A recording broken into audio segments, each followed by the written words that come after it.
Hello मेरे प्यारे बच्चों। आज हम इस वीडियो में बहुत यूनिक बहुत धमाकेदार करने वाले हैं। जी हाँ, आज आप बिल्कुल सही जगह हैं। अगर आप वीडियो में शुरू से लास्ट तक बने रहे, मैं कह रहा हूँ आपको बिना लिखे भी नंबर मिलने वाले, 100% मिलने वाले। क्या करना है, कैसे करना है, सब कुछ इस वीडियो में कवर होने वाला है, क्योंकि एग्ज़ाम बहुत नज़दीक आ चुके हैं। अब एग्ज़ाम से रिलेटेड जितने भी, देखिए, एग्ज़ाम से रिलेटेड जितने भी क्वेश्चन थे मैं वो तो करा ही रहा हूँ। तो बच्चों के बहुत सारे क्वेश्चन थे, सर हम हिंदी की कॉपी को किस प्रकार से लिखें। तो हम आज मैं इस वीडियो में कॉपी को सही तरीके से लिखने का मेथड बताने वाला हूँ। क्या करते हैं बच्चे, बहुत तरीके से, देखिए तैयारी तो करते हैं बट लिख नहीं पाते। तो आज मैं इस वीडियो में बहुत कुछ करने वाला हूँ। देखिए, जिस तरीके से ऑप्शन कैसे लिखने हैं वो मैं आपको दिखाने वाला हूँ। प्रश्न संख्या किस तरीके से लिखे जाते हैं, यानी कि काव्य काव्य में आपके गद और काव्य किस प्रकार से लिखे जाते हैं वो मैं आपको करने वाला हूँ। तथा जीवन परिचय किस प्रकार से लिखे जाते हैं। तो आज हम इस वीडियो में बहुत सब कुछ यूनिक करने वाले हैं, एक एक पॉइंट को ध्यान से समझेंगे। तो चलिए वीडियो की शुरुआत करते हैं। मेरे प्यारे बच्चों, स्वागत है आप सभी का आपके अपने प्यारे से यूट्यूब चैनल इंस्पायर स्टडी पर। जैसे कि आप देख रहे होंगे, मान लो आपका खंड प है, क्या है, क है, और खंड क का आपके प्रश्नोत्तर संख्या 1 है। तो आपको क्या करना, पेज को बीचों बीच लिख देना है। आपको डॉट पेन से लिखना है, वो भी ब्लैक से लिख देना, खंड क। उसके बाद आपको ब्लैक पेन लेना है, फिर लिखना प्रश्नोत्तर संख्या 1। इसके नीचे एक अंडरलाइन बहुत प्यारी सी लिख देनी है। फिर आपके ऑब्जेक्टिव चालू होते हैं। आप ऑब्जेक्टिव किस प्रकार से लिखने हैं वो आपको मैं अच्छे से समझा देता हूँ। तो देखिए, अगर मान लेते ऑब्जेक्टिव मान लो पहले का फर्स्ट है, तो कै का फर्स्ट लिखने के बाद उसका आप नाम ज़रूर लिखेंगे, इस बात का ध्यान रखना। क्लियर। अगर मैं उसी प्रकार से खंड कै की बात करूं, खंड कै में मान लेते ऑप्शन नंबर 3 आपको लगता है बिल्कुल सही है, तो आपको खंड 3 डालकर उसका नाम लिख देना। जैसे मान लो खंड कै का था तीसरा जो ऑप्शन था वो था प्रथम कहानी, तो इस प्रकार से लिख देने। यानी कि आपको इस प्रकार से स्टेप बाय स्टेप लिख देना है। अगर आपको नहीं आता है तो कुछ देर के लिए स्पेस दे छोड़ सकते हैं, बट अगर जब एग्ज़ाम लास्ट होने को आए तो उसका भी नाम लिख के आपको आना है। क्लियर। तो यानी कि आपको स्टेप बाय स्टेप चलना है। आपको एक एक क्वेश्चन बहुत ध्यान से बहुत बारीकी से करना है। इससे क्या होगा, देखिए, एग्जामिनर की नज़र इस पे ही पहले पढ़ते ही ये वो खुश हो जाएगा, वो कह रहा उसकी जन्नत नज़र आ जाएगी, वो 7 समुंदर पार खुशियाँ मनाना शुरू कर देगा। वजह क्यों? क्योंकि वो चाहेगा कि कॉपी अच्छे से लिखी हुई हो, और आपने कॉपी अच्छे से कर रखी है, तो वो बिना आधे देखे हुए भी आपको आधे से ज़्यादा नंबर देने के पूरे पूरे चांस बन जाते हैं। तो उम्मीद है मेरी बात अच्छे से समझ रहे होंगे। अगर अब देखते हैं, अगर मान लो खंड क है वो किस प्रकार से लिखेंगे, चलिए आगे उसको भी देख लेते हैं। अब मान लेते हैं उसी में आपका कोई गद्यांश है, और गद्यांश मान लो प्रश्न नंबर कोई है 2 या 3 जो भी हैं, आपको बिल्कुल सेम लिखना है प्रश्नोत्तर संख्या नंबर 3। फिर बहुत प्यारी सी अंडरलाइन कर देनी है आपको। इधर तो आप करते ही हैं, ब्लैक पेन से 2 लाइन खींच देना है, सही है। अब जो आपका गद्यांश है, गद्यांश में क्या करना है, शुरू के 2 शब्द और लास्ट के 2 शब्द बहुत ही प्यार से लिखने हैं, बीच में डॉट डॉट कर देना है। और ध्यान रखना, ये जो डॉट डॉट होती है बीचों बीच नहीं होती, जहाँ ये अक्षर होते हैं ये नीचे वाली लाइन के सीध में अंडरलाइन होते हैं। क्लियर। इतना करने के बाद आपको, जैसे आप संदर्भ लिखते हो, संदर्भ नहीं लिखना, आपको एक तरीका लिखना है। तरीका कैसे लिखना है वो मैं आपको समझा रहा हूँ। तो कैसे, पहले सबसे पहले ये, जैसे आप संदर्भ में लिखते हैं प्रस्तुत पद्यांश हमारी पाठ्य पुस्तक के कौन से चैप्टर से लिया गया, तो मान लेते हैं उसमें आपको सिर्फ ये लिखना है शीर्षक, वो भी ब्लैक पेन से करने के बाद लिखना है भाषा और आधुनिकता, यानी कि चैप्टर का नाम है भाषा और आधुनिकता। इतना लिखने के बाद फिर लिखेंगे लेखक। लेखक, देखिए, शीर्षक और लेखक बिल्कुल आपको अलग अलग लिख देना है, स्टेप 1 2 करके।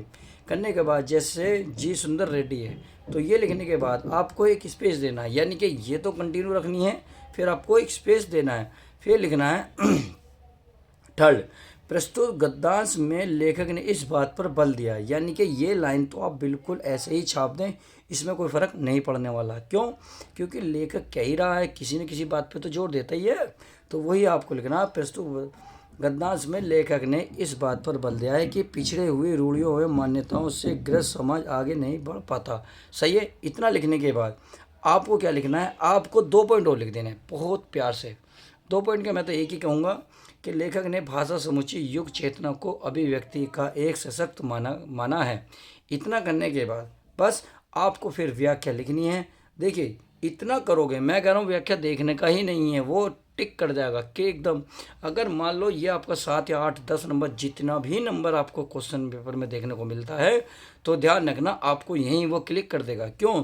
क्योंकि वो ये चीज़ देखेगा कि बच्चे ने जो सफाई दी है बहुत प्यार से दी है, एक एक करने का तरीका समझा है, यानी कि इसे कॉपी लिखने का पढ़ने का तजुर्बा है, एहसास है, पता है, तो वो सीधा क्लिक करेगा और आपको यहाँ मार्क्स पूरे पूरे दे देगा। इस प्रकार से आप व्याख्या लिख सकते हैं। व्याख्या में बिल्कुल ऐसे ब्लैक लिखने के बाद आप लिखना शुरू कर देंगे। ये तो सिर्फ मैंने आपको समझाने के पर्पज़ से 2-4 अक्षर लिखे हैं, समझ में आ गई? तो चलिए अब आगे समझते हैं कि कॉफी को किस प्रकार आगे लिखा जाता है। अब मान लो प्रश्न उत्तर नंबर 4 है, यानी कि आपके सामने पद्यांश आ गया। अब पद्यांश को सेम वही लिखना।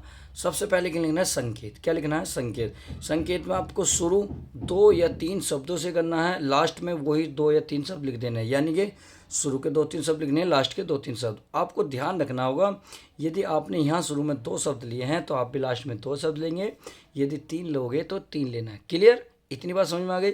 ये अंडरलाइन समझ गए होंगे। शीर्षक और रचयिता बिल्कुल सेम वही लिखना है, यानी कि फर्स्ट पॉइंट में आना है शीर्षक और रचयिता। शीर्षक क्या है? यानी कि चैप्टर का नाम है केकई का अनुताप। इतना लिखने के बाद आपको लिखना है रचयिता। रचयिता कौन है इसके? मैथिली शरण गुप्त। इतना करने के बाद मैंने आपको बताया था एक लाइन छोड़नी है, तो वो छोड़ देंगे, बहुत अच्छे से समझ गए होंगे। फिर उसमें जो कहा गया उसमें थोड़ा सा यहाँ लिख देंगे, यानी कि जिसे आप प्रसंग कहते हैं। तो आपको प्रसंग पुराने तरीके से नहीं लिखना, अब यूनिक तरीके से करना है, क्योंकि अब हमें 100% हिंदी में नंबर लाने ही लाने हैं। तो चलिए अगर आप देखेंगे थर्ड सेकंड, तो केकई को अभागिनी रानी इसलिए कहा गया है क्योंकि रानी के महास्वार्थ ने घेर रखा था। ये आप कुछ भी लिख सकते हैं जो आपके उसमें काव्य में दिया हुआ हो, यानी कि आपके सामने जो गद्यांश दे रखा हो उसमें किस प्रकार से लिखना, उसमें से 2-4 शब्द लिख सकते हैं। क्लियर? अब आपको फिर वही 30-34 शब्द, इस पद्यांश में कवि ने केकई का पश्चाताप का उल्लेख क्या है, तो आप यहाँ से लिखना शुरू कर सकते हैं, या अगली हेडिंग बना सकते हैं व्याख्या।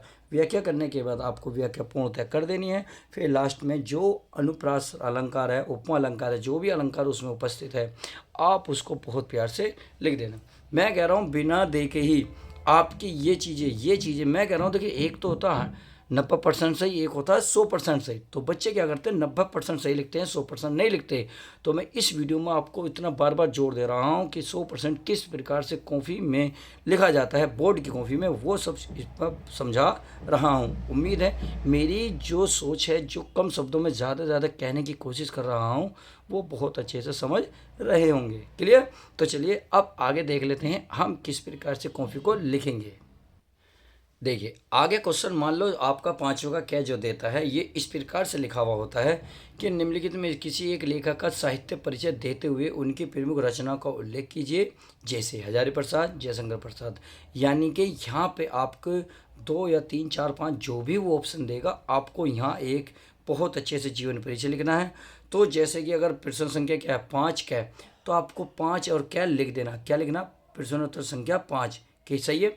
उसके बाद क्या आपको यहाँ लिखना है, उसका भी कौन सा पॉइंट लिख रहे हो, फर्स्ट सेकंड थर्ड फोर्थ, जो भी लिख रहे हो वो आपको यहाँ लिख देना है। यहाँ लिखने के बाद ध्यान रखना ये हमेशा ब्लैक से ही रहना है, ये अंडरलाइन भी ब्लैक से रहनी है, ये ब्लैक से।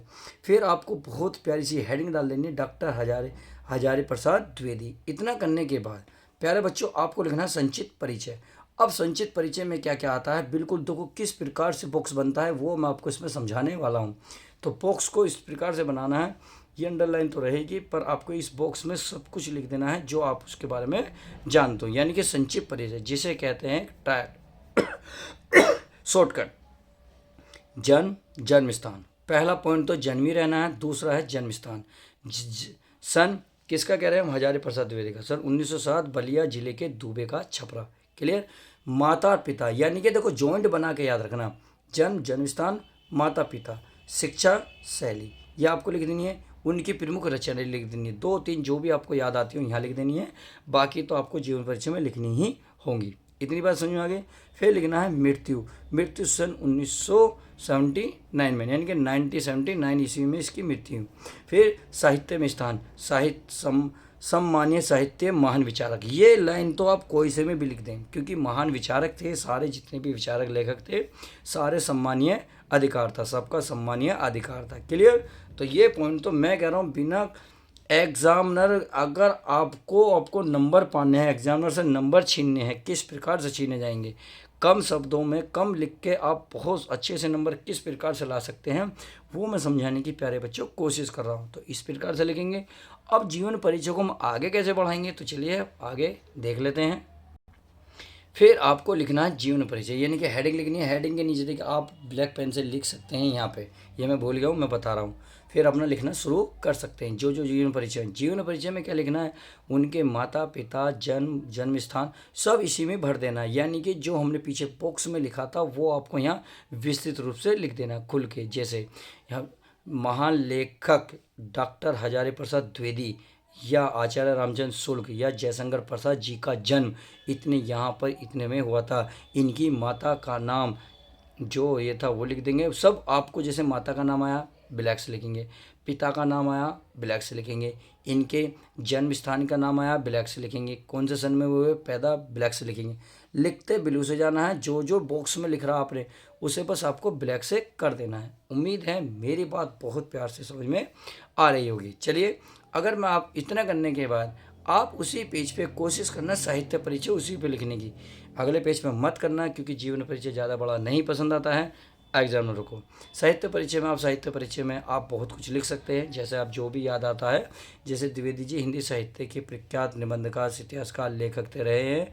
इन्होंने समय समय पर बहुत सारे लेखक के द्वारा, कवियों द्वारा अपना विख्यात पाया है। इन्हें ज्ञानपीठ पुरस्कार भी मिला है। इन्हें बहुत सारी उपलब्धियां, बहुत सारे इनाम, प्राइज सब कुछ सरकार द्वारा दे चुकी है।